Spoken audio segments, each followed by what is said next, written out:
Sibiripira patala. You unega want ya. You want John Wish. You not ever palava. You want choice. You get Oka. You want wrong with speed. What you want show? You want show? What you want show? And I mean, I just came a little grip. Where my hand not reach, I cannot force it. You not on salary, but you want them a check. Why you want them a check? When the moko finish, then you start to bid. You not got here, then you want some more weed. You can pay bills, then you want LC. You say the food not sweet, but you still eating it. Tell me what it forcing you to chop it. You unega want ya. Yo. You want John Wish. Look. You not ever palava. You want choice. You get Oka. You want wrong with speed. What you want show? You want show? What you want show? Yo. All I think you doing my hand inside. While I ask friend, tell your hand from inside. You want the pizza, don't eat pizza, you hungry kata. Slow your speed down, get prepared for the rebounds. You only wish you realize you only got one child. You go for meeting to bring your child, then you start to cry. The thing you not able, you go there, you will surely give up. Making money with you, then you spend it on labor table. Your family crying and begging, they cannot go on the table. Watching yourself on big show, that fake flow. You get beat up, then you say you beat shot. You got down to a fold, you get beat hard. You talking too much, your mouth full of salaba. Soon I take break, you prepare for a palava. You better stop it, I have it, I think it's necessary. Don't make me scary, I hear it, I think it give me headache. To my vision, I'm good for strapper. Strapper. To my vision, I'm good for hustlers. Strapper. Now they to my easy putting you in Glikata. And you know, say your Oka stay in the garage. You not get mad, you still want how to shake it dada. Younger black, but the money you want take seat. You not want drink, but you choosing anything. You can buy spray, but you want something sweet. Your teeth are covering your mouth, but you want eat meat. You not get self when you send me for credit. So why you got me bully? You not get TV, but you get buying this. You not get boyfriend yet, then you want marry me. So out the sky, they make me fall upon. You unega want ya. Yo. You want John Wish. Look. You not ever palava. You want choice. You get Oka. You want wrong with speed. What you want show? You want show? What you want show? To my vision, I'm good for strapper. Strapper. To my vision, I'm good for hustlers. Strapper. You unega want ya. You want John Wish. Yo. You not ever palava. You want choice. You get Oka. You want wrong with speed. What you want show? You want show? What you want show? It's a banaro. Takunche. Sibiripira patala. It's rice on the beat.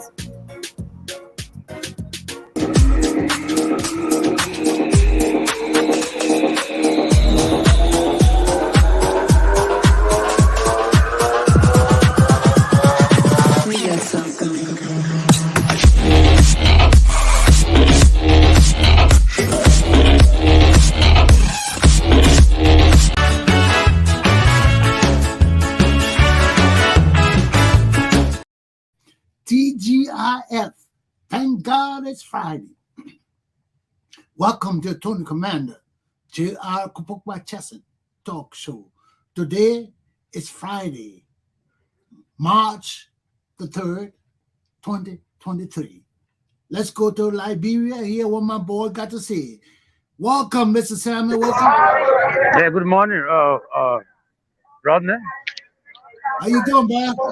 Yeah, I'm okay. The school Sunday morning in Monrovia. I'm somewhere around the Dupo Today's Hotel Friday. community. Sam, today's Friday, not Sunday. Yeah, nothing much besides the police has invited Councilor Gloria Scott and her family for questioning. And they are saying that if he does not go, they will take her to court. So that's the latest on ground today. And besides that, no other hard news. So Glapohkpa and our family must appear at the police headquarters for questioning today, or else they will be taken to court according to the police director, the police inspector general. And where are you right now? I'm somewhere around the Duke Hotel community, called the old government hospital. Though it's broken down, you can see Duke. Where is Duca? I'm a little bit far from Duke. I'm somewhere around the French cable. Oh, okay. You know those the French cable, yeah. Correction, you said today was Sunday, today is Friday. Friday. Okay, my brother. Thank you. Okay. Yeah. No, Is that I'm all saying you- it's a Sunday morning. Sunday morning, not Sunday. sunny, S-U-N-N-Y. Yeah, Sunday morning in Morovia. Okay. The weather Okay, is clear, bright and okay. clear. You got anything to say before you close? Well, everyone is listening and watching as to whether Glapohkpa will attend the call that the police has put forth. Because the police is saying that if she does not go, they will take her to court. But Glapohkpa does not want to talk. It seems as though the trauma is bothering her. It's going to traumatize Well, since the incident. I will talk about all that after you leave. Yeah, so we are waiting to see if she will attend the call. That's the only thing so much in Liberia for now that I Okay. know of. Thank you very much, Sam. Yes, sir. We You're talk to welcome. you tomorrow. We hope you have some good news for us tomorrow. Okay, all right. Okay. Thank you. Talk to you. Bye-bye. Okay, ladies and gentlemen, one of the things I want to touch on about Gloria Scott and her not talking. You see, when you know Liberians, whether they know the law or they don't know the law, because as you listen to our podcasters, the people that come on every day on Facebook and YouTube and all of that and talk about Liberian issues, you know whether they know the law or not. One of the correspondent on the shows, one of the shows, I will not call the show name, he said that, the police director said, it's not on the book that we should protect the Chief Justice. There's nothing in the book that said we got to protect the Chief Justice. And the podcaster said, well, you see, there's nothing in the book. You know when he said that, then somebody else expanded the conversation to say there is responsibility for the police director to take care of the Chief Justice. But I'm just pointing out that these people that come on these shows, when they don't know the law, they cannot give us any help. And when we're dealing with legal issues, we got to understand how we talk to the public. I listened to Eugene Fagon this morning on Spoon TV, and they were talking about the same Gloria Scott issue and why she's not talking. And Eugene Scott said, Fifth Amendment. And he was finished with that. Liberian people don't know what Fifth Amendment is. There is no Fifth Amendment in Liberian law. What Fifth Amendment means when in American law, Fifth Amendment can only be brought up when you go to court and you're before the judge, and the judge is asking you questions. Fifth Amendment is in Liberian law too, but it's not under any amendment. Fifth Amendment is American law because when they made the Constitution of America, there was nothing in the Constitution to protect the individuals. The original Constitution of the United States of America was strictly to protect the sovereign, the government. Everything was for the government. That is what made Rhode Island so great. Because when they wanted all the states to vote on the Constitution as it was, without the Bill of Rights. The Bill of Rights was something that Thomas Jefferson put together. It's something that protects the individual. It gives us rights. Freedom of speech, freedom of religion, freedom of assembly, freedom of association, freedom of movement. All those things were not in the Constitution of America. The original Constitution was strictly for the sovereign. When the government said, do this, you do it. Eminent domain, all of those things were in the Constitution. And this is what makes Rhode Island great, because it was the farmers in Rhode Island that got up and marched from the farmlands in Rhode Island to Federal Hill, the place they call Federal Hill in Rhode Island right now. All the farmers marched there and they protested. And they said Rhode Island would not sign the Constitution of the United States of America until the Bill of Rights was added to it. That what makes Rhode Island great. And nobody could sign the Constitution of America until they added the Bill of Rights. So they added the Bill of Rights. So Rhode Island is a great state. I've always wondered why I came to Rhode Island, what God brought me to Rhode Island. Now I know. From Rhode Island came great people. The head of the Continental Army, Nathaniel Greene, is from Rhode Island. Isaac Hopkins, the head, the admiral of the Federation Army, Federation Navy, came from Rhode Island. Then we just learned the other day, one of the greatest stagecoach rider, Charlie Taylor, came from Rhode Island.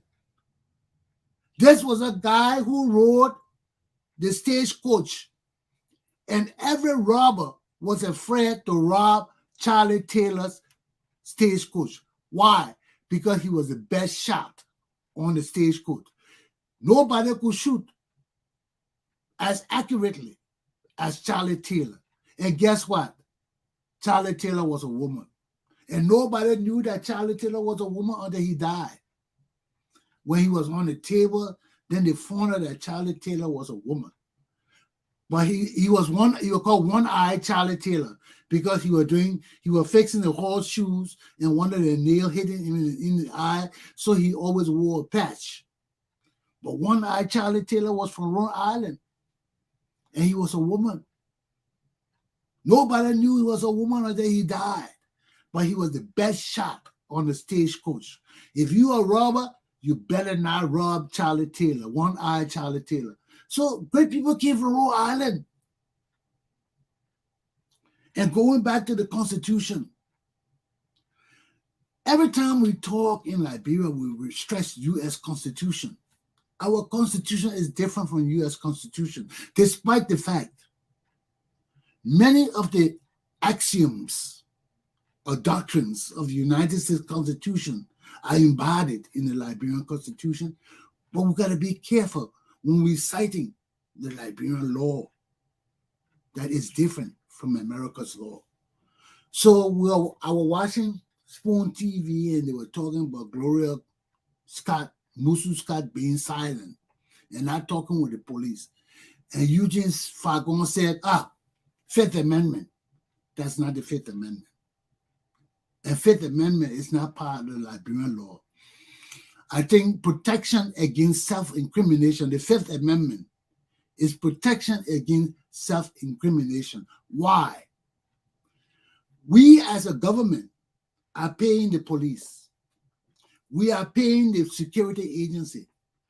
People in the street are not obligated to help the police do their jobs. If you are charged with a crime, you are not obligated to help the police to do their job. That's why we have the Fifth Amendment.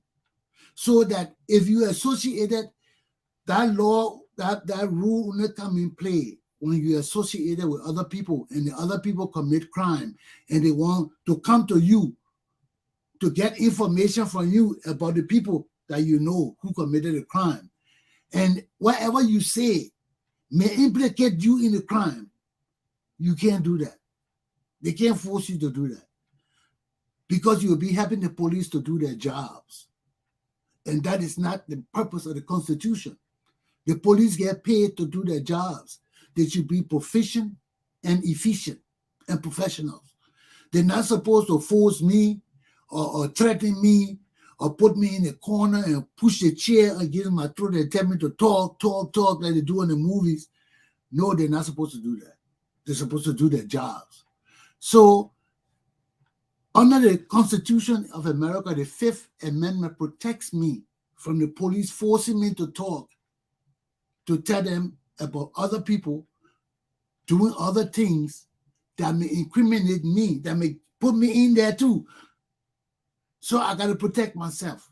So that law is called protection against self-incrimination. You do not want to incriminate yourself. That means you do not want to involve yourself in a crime. So under American law, that is the Fifth Amendment. Under Liberian law, that may be the Third or Fourth Amendment. I don't know. You check the Constitution. Anywhere it says the police cannot force you to give evidence against yourself. That's protection against self-incrimination. Under American law, that's the Fifth Amendment. Where Gloria Scott's case is involved, it's not under that. You cannot use self-incrimination to say that why Gloria Scott is silent. Gloria Scott is not silent because of that. Gloria Scott is silent because the police gave her Miranda warning. That is a warning that every police officer, before they arrest you, they must give you that warning. Because as I said, you cannot give the police evidence against yourself. So when the police arrest you, you see how the law is connected? This law is not under the Fifth Amendment or under self-incrimination, but it's similar to the same thing because this law is called Miranda warning. Why is it called Miranda warning? In America, in Mexico, there was a man called Miranda. The police arrested him. They put him in police custody. And they came and started questioning him. Did you do this? Did you do that? Yeah. And they were forcing him to do that, ask a question. So when they took all the evidence from him, when they got to court, his lawyer, you can only raise self-incrimination, all the things in the court. Miranda warning and all the things you raise it in the court, but the police are supposed to give you it. If the police don't give you it, you can't raise it to the police. You raise it in the court. So he went to court. Miranda went to court. And they wanted to prosecute him. He said, Your Honor, how they will prosecute me? The police didn't tell me that I had a right to keep quiet. Because if the police don't tell me that, I would tell the police everything they want to know. They can force me. I would tell them anything because I don't know my rights. And that's my right under the Constitution. The police cannot force me to give them information that will involve me in a crime. That's self-incrimination. So this is a different kind of law. But the police law, I told you this Mexican man is or Hispanic man, Latino was called Miranda. So he said, Your Honor, you can't do that. The police didn't warn me that I had a right to keep silent. They didn't tell me that if they ask me a question, I can't answer it. They didn't tell me that I had a right to a lawyer, that before I answer a question, a lawyer got to be there with me to advise me, to protect me against self-incrimination. So I can't incriminate myself. So I can't tell the police, yeah, I killed the guy. I shot the guy, man. The guy was running. I shot him. No. I need a lawyer there with me to advise me. Yes, if the police going to catch me, they must provide evidence against me that they diligently sought, not by beating me, not by forcing me to talk. We are paying the police. You see how our government democratic system works? That's why we got to follow the law. We got to do the right thing, because we don't do it, it will come back to haunt us. Because everybody has responsibilities under the law. So the police did not tell Miranda that he had a right to be quiet.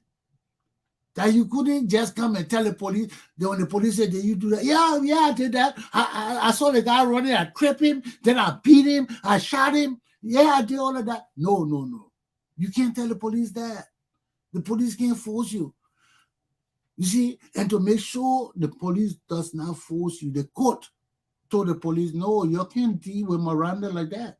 You got to tell the man that he has a right to keep quiet. He got to shut his mouth because he cannot help the police do their jobs. He cannot incriminate himself. He needs legal advice. Maybe he will not be even guilty, but he will just say he was there.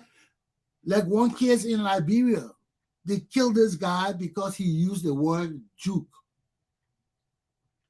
Juke. What did that word mean? No, I think there was a Sierra Leone case, but we studied it in Liberia because it was using colloquial language.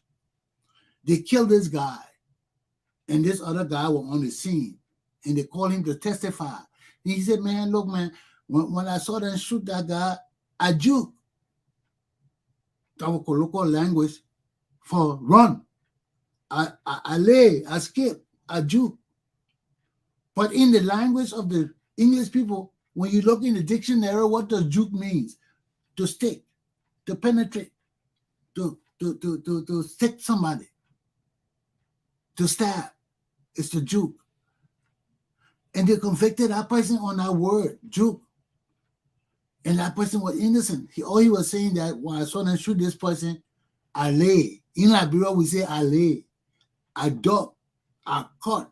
All those things are colloquial languages.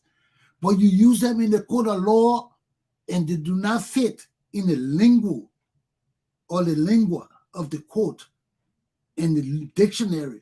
You could go to jail for simple things just for using colloquial language. And that's why they killed that guy. Because he said, I juke.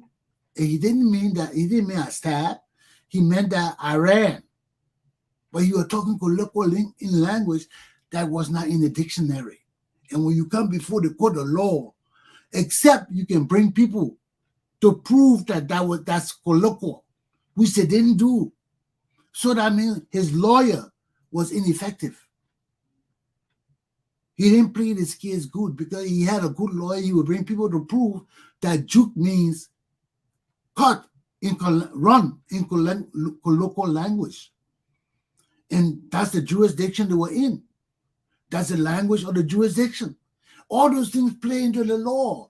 You see, that when our commentators are talking on the podcast shows and legal issues come up and they do not have legal advisors on their show, they advise the people wrong. Because far going talking about, oh, that's the Fifth Amendment. It's not the Fifth Amendment. It's Miranda right. When the police went to Gloria Scott's house after an attempted assassination, the police must give her Miranda warning. Those are warnings that the police must give to you to warn, so you can be warned that if you do these things, the police will use it against you without prejudice. Because you gave them that information and you have been warned. That's why Miranda warning is very significant when it comes to committing crimes. And the police take you to jail, they don't tell you these things. Liberian people, the police must tell you these things before they put handcuffs on you. For any crime, any crime under the sun, they must tell you it. They call it the Miranda warnings. That is why Gloria Scott cannot talk, because the police have already told her, you have a right to remain silent. Anything you say will be used against you in the court of law. You have a right to an attorney. If you cannot afford an attorney, the state will afford an attorney for you. We don't know if Liberia have public defenders, but in America, that way the public defender comes in. When the court tells you, if you do not have a lawyer, the court will appoint a lawyer for you. That means the court will refer you to the public defender's office so they can find you a lawyer to look after your case. But you cannot come to court with all your Miranda warnings being given to you. The police cannot arrest you without giving you your Miranda warnings. If they do not give it to you, they will lose. in the court of law. So that is why Gloria Musu Scott is silent. Not because of self-incrimination, no, because the police have told her, Miss Scott, you have the right to remain silent. Anything you say will be used against you by the police in the court of law. You have the right to an attorney. If you cannot afford an attorney, we give you an attorney. The state was supposed to provide you the court. So in Liberia, we don't have public defenders. So the court appoints public defenders. Like I'm a lawyer practicing under the law. The court can call any lawyer in Liberia and say, take this man's case. You are a public defender for him. So that's how it works. So in Liberia, we don't have public defender system. The court will appoint any lawyer in Liberia to be a lawyer, and that lawyer cannot say no. They got to go there and diligently pursue your case. Diligently pursue your case. That means they cannot lie for you. They cannot lie against you. They cannot set you up. They cannot say, oh, you're a murderer. No. They got to go through your case. There are some circumstances where lawyers can remove themselves from the case. But you got to take it to the court, let the judge hear it and approve it. But other than that, you got to pursue this case and do it diligently, honestly, and with intent to free that person. Okay? You don't have to commit crime or lie or do things, but you got to pursue that person's case as if you were their lawyer being paid to do their job. Okay? Diligently, honestly, and fairly. So that's the whole reason why Gloria Scott cannot talk. Okay? It's not because of self-incrimination and all of that. It's just because the police have already told her. They call it Miranda warnings. All Liberian people need to know this, especially you who are confronted with the law. Anytime before the police put handcuffs on your hands, that's when they arrest you. If they don't put a handcuff on your hand, they don't have to give you Miranda warnings. Okay? But anytime they put handcuff on your hand, that means they have charged you with a crime or they're going to charge you with a crime. So before they put a handcuff on your hand, they must give you your Miranda warnings. It is important and necessary in every criminal situation because it is your constitutional rights. It is law. The police cannot say, oh, we forgot to do it.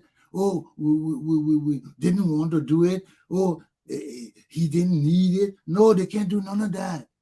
They must give you your Miranda warnings before they put handcuffs on your hands. They must let you know that you have the right to remain silent. And this is what Gloria Musu Scott is enjoying right now. That's why every time they tell her to talk, she said, well, let me talk with my lawyer. Let my lawyer make up their case. Because they got to deal with a lawyer now. They can't deal with her. And let me tell you, when the police give you Miranda warnings, they still have the right to ask you questions. Because they give you your Miranda warnings does not mean that they will stop asking you questions. No. They may give you your warning at your house. They will tell you have the right to remain silent. Anything you say will be used against you, blah, blah, blah. They're already giving it to you. They bring you to the station. They put you in a room. They come there to interrogate you. You can talk. Nobody can stop you from talking. Even though you've been given your Miranda warning, they can still question you. And if you say anything, it will be used against you. They will not stop questioning you because they give you Miranda warning at your house. No. When they put you in a police car and bring you to the police station, they will put you in a room and they come to ask you a question again. They're coming to break you down with interrogation. Because they got to break you down because you lie People will lie, people will say different things. So the more they interrogate that, the more you gain the time to think about the crime and put things before them. Say, oh, you did this, you sure you didn't murder this person? You know, this person is blood, you saw all the blood. You know, give them all the gory scenes from the crime. Let them think about it. Say, damn, you mean I killed that person like that? Wow, that's bad, man. How do I live with? That's when they confess. You see some people confess. You see some people start talking gibberish. They can't get the story correct. They start talking confusing things because why? The police gave them the Miranda warnings, but they brought them to the police station and started questioning them again, bombarding them with questions.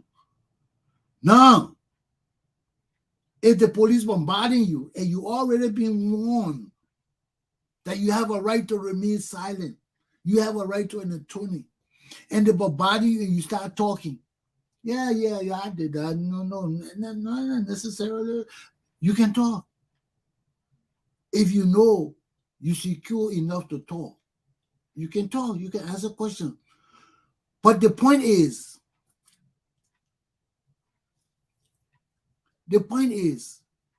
you can answer all the questions, but once you tell them, I want an attorney. Once you tell the police, I want my attorney, all the questioning shut down. They can't ask you no more questions. You understand that?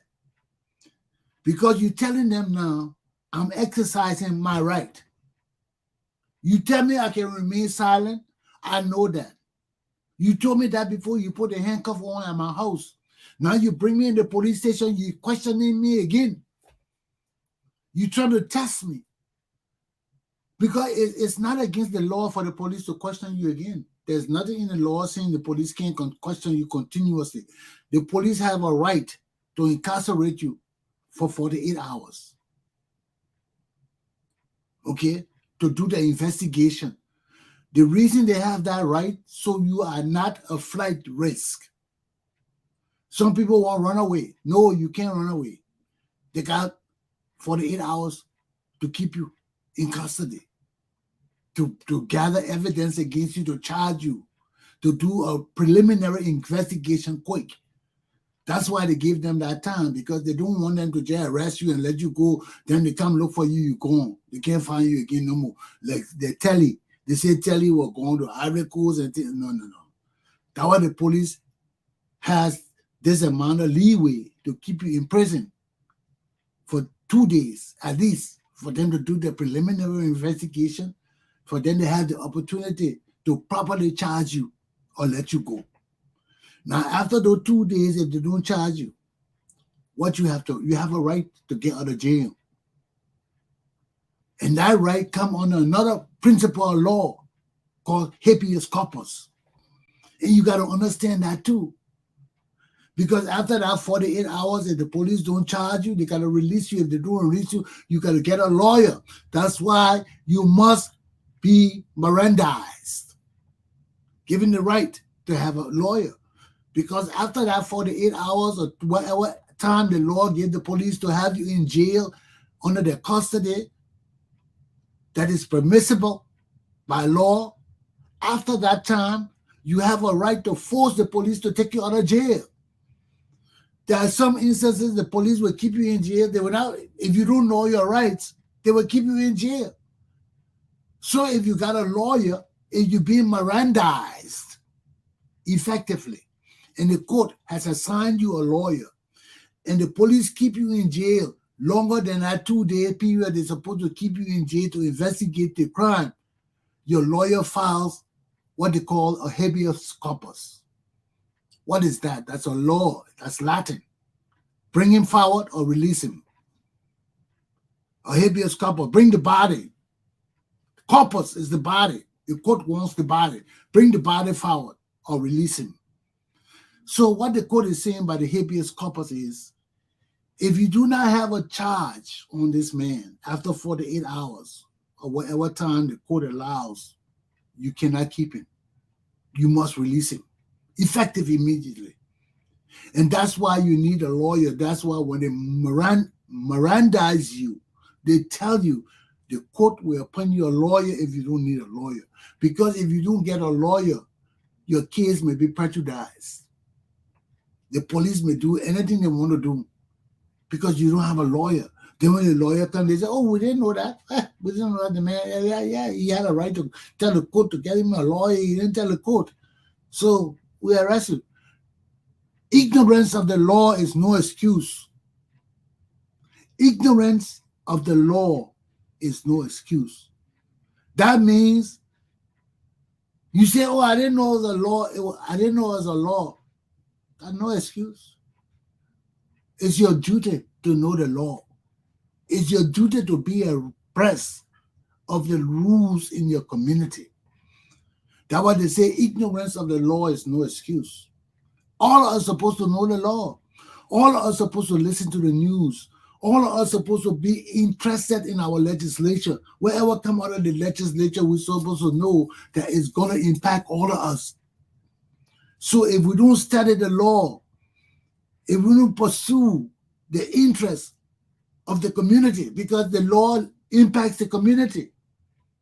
Every law that is passed impacts the interests of the community. So if you're not involved with the community, that means you are not participating. You're not participating. And this is a democracy. For us to make rules and laws and principles to govern us, it's a participatory government.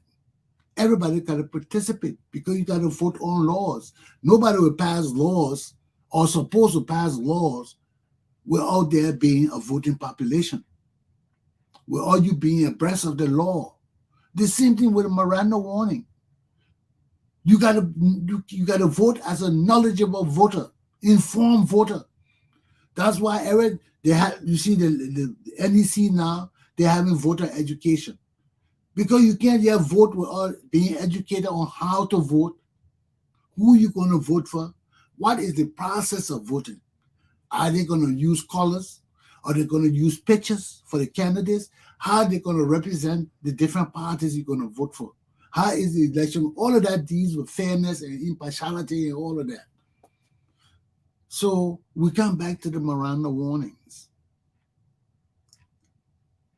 Anytime they put handcuffs on your hands, the police must give you that warning. And as long as that warning is enforced, you cannot talk to the police.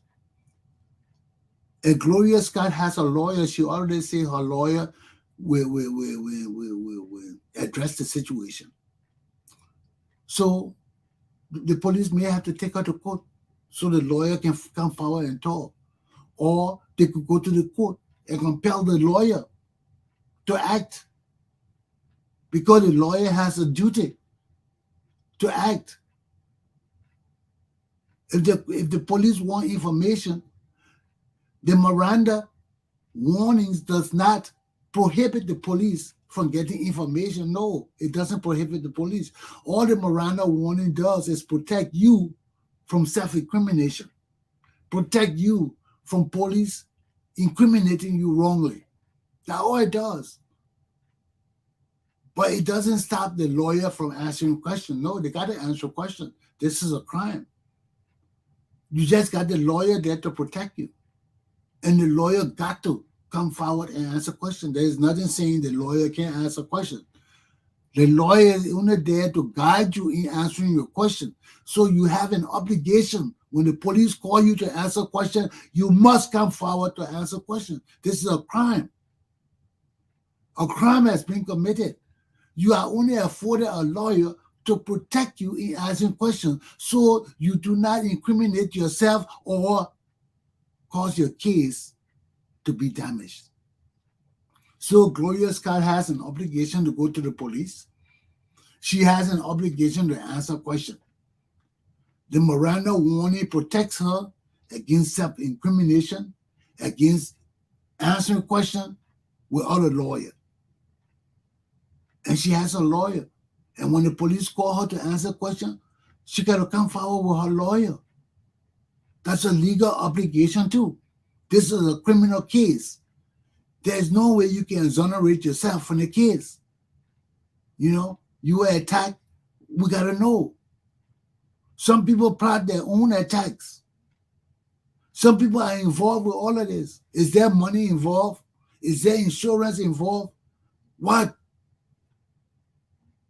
There's a need to know. So if we're charging Jefferson Koji, we got to understand the situation from the victim. She got to come forward with her lawyer. There's no way she can say she's not coming to the police. So all of this just rests on the idea of Miranda warnings. And I just wanted to take some time to explain it to you, because not only Gloria Scott is facing this situation, there are a lot of poor Liberians being arrested in Liberia with Miranda warnings. And I want you to know, you are my Liberian people. You have rights under our Constitution. Every time the police put a handcuff on you, they must give you Miranda warnings. Okay? We know this doesn't happen all the time because, hey, you're going to get to the raid. How many people you going to give Miranda warning?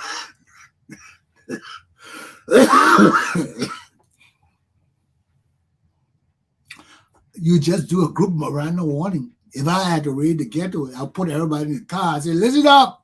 You have the right to remain silent. Anything you say can be used against you. You have a right to an attorney if you can't afford one. I don't know if the Liberian government can afford one, but which. So I don't know if the government paid public attorney. We don't have a public defender program in Liberia. The court appoints lawyers to be public defenders. And when the court appoints you, you got to take it. You got to take the job. No matter how rich you are, no matter how poor you are as a lawyer, when the court says you got to take this case, you got to take the case. Except you got some extenuating circumstances or mitigating circumstances that you put before the court. What are those words? Extenuating. Situation where they extend the situation that you can't do it.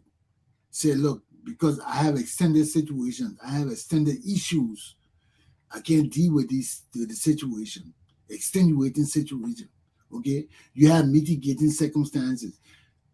What mitigates you're not participating in the case? What was holding you back from going to plead the case? You got to explain that to the judge. All of that has to be explained to the judge, and the judge got to accept it. The judge don't accept it, you got to do that case. Whether you like it or not, you are the public defender for that case. But it has come a time in our system where we need to develop our legal system to a bigger extent. And I keep telling you all, my Liberian people, I told you time and time again, we cannot do these things in Liberia. Many of the things that call for changes in our country, we in the United States of America got to organize ourselves. Other people talking it too, but they're just talking around. I live this thing. I've seen that it can work. I've seen it. I've seen it in EULA. But EULA is too political. Everybody want to be leader in EULA. You can't do that. You got to have an organization of well-balanced, knowledgeable, wise people that will sit down and not be looking for position or power or money or trying to feed their children. No.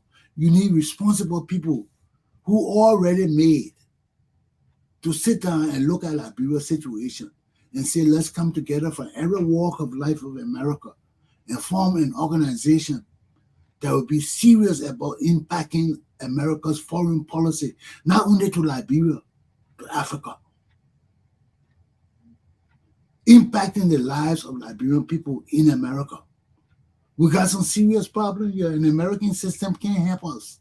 If we come together as a Liberian group and organize ourselves and put our leadership there that understand what leadership of a social society means, not a political organization, but a social society. It's not about changing leaders. No, no. It's not about one person president today or one person. No. One person can be chairman for lifetime. If that person can bring us millions of dollars every year, if that person can go out there and manipulate the American society, that people will just donate like we never have. Then when we come to the end, we see people just from donation alone, we got over $1 million. Why would we want to change that man? Why would we want to change that leader to bring in somebody who don't know shit about fundraising? No, we don't do that. That's not a political organization. That's a fundraising organization. So we find the people who can raise money and we put them there. And as long as they're raising the money, we keep them there. This is not about politics. You know, look at Ayacoca of food and all of that. Stay there for years because those guys were bringing in millions and billions of dollars for the company. Everybody was getting money. Why would you change that man? That's not a political organization. Nobody looking for political power. People looking for money. People investing in the cars, the automobile industry to make millions.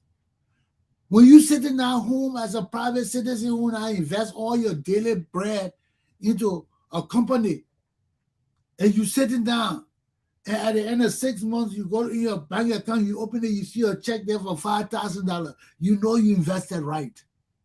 You know you can live in Liberia with $5,000 for 6 months or more. You know it. It depends on your standard of living.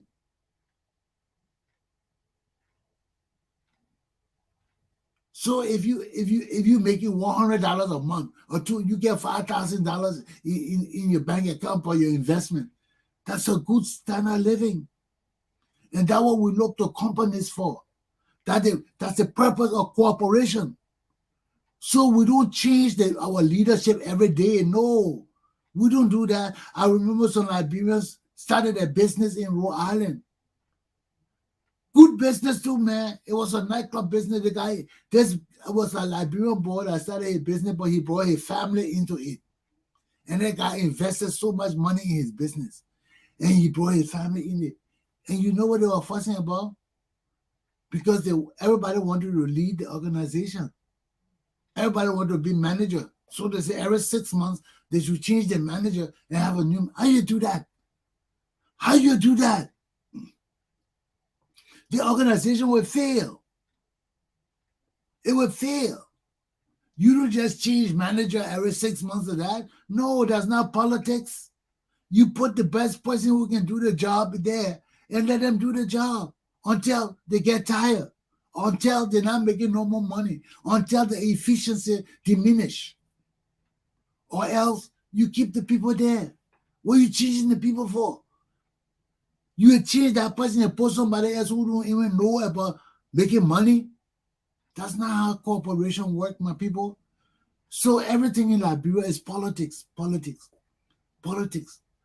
And that's why I withdraw myself from all of that.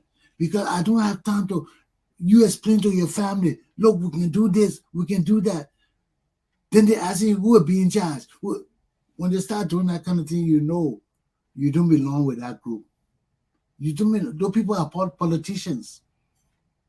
You know, they're looking for people they want to fight for power.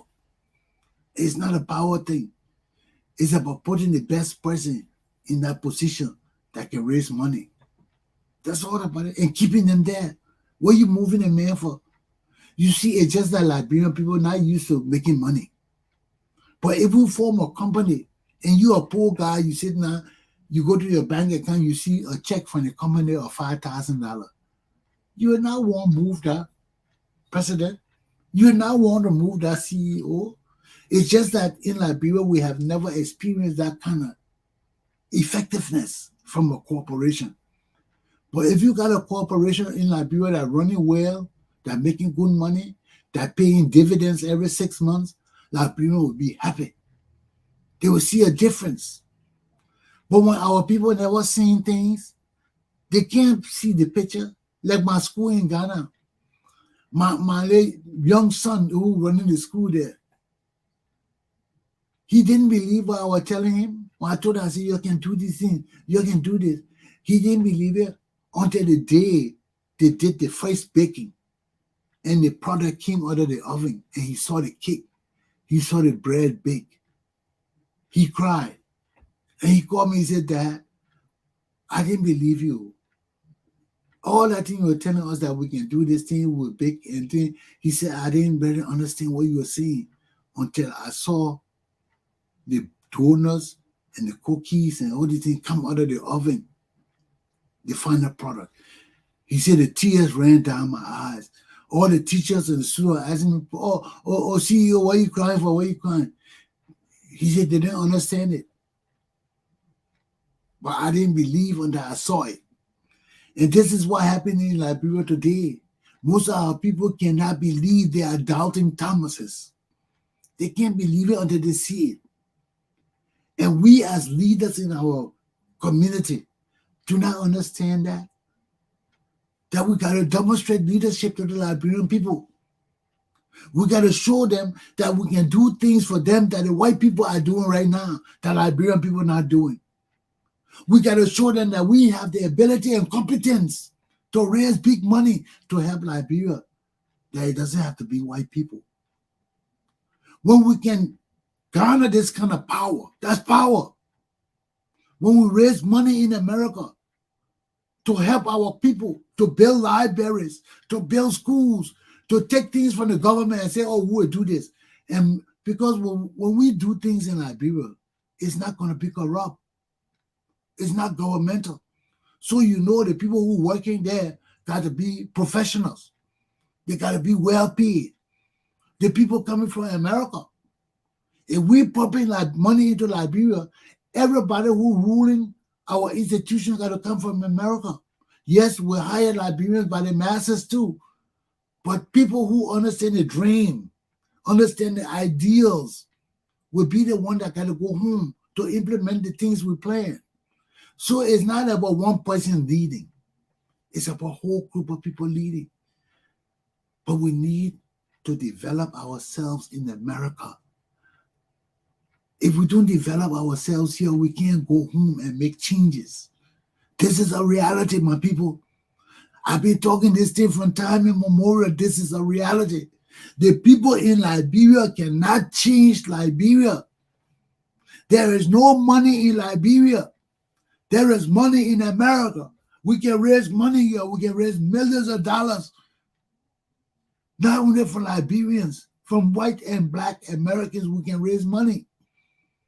But we got to understand how to put the program together, how to put the leadership structure together, how to pass our message down to every level of Liberian community in this diaspora.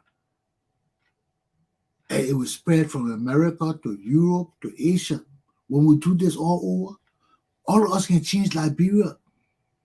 Because every nation that impacting Liberia will have a Liberian community organization to deal with, to tell them what they want in our country.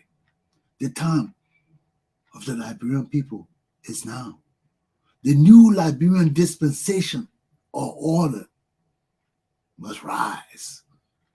And for it to rise, we must become conscious of what we need to do as a people. If we don't do it, we fail and fail and fail and keep wondering why we're failing. Because if we don't change our ideals, we don't change the way we do things, we will remain stagnant with our progress and advancement. My class is done. Have a good weekend. I'll see you tomorrow, my people. We'll talk about this thing. We'll expand it because this is a consistent and continual conversation that we must carry on of how to change Liberia, how to bring peace and civility and organization and direction to our country.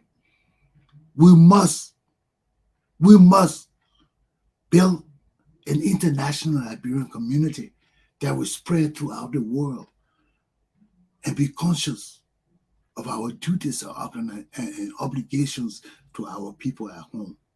The time of Liberian people is now. We can do it. It's not impossible. It's not beyond us. It's not above us. We just need good leadership and good direction. And the time of the people is now. Aluta! Continua. My class is done, my people. Have a good day. I'll see you tomorrow, and we'll continue this conversation for another day.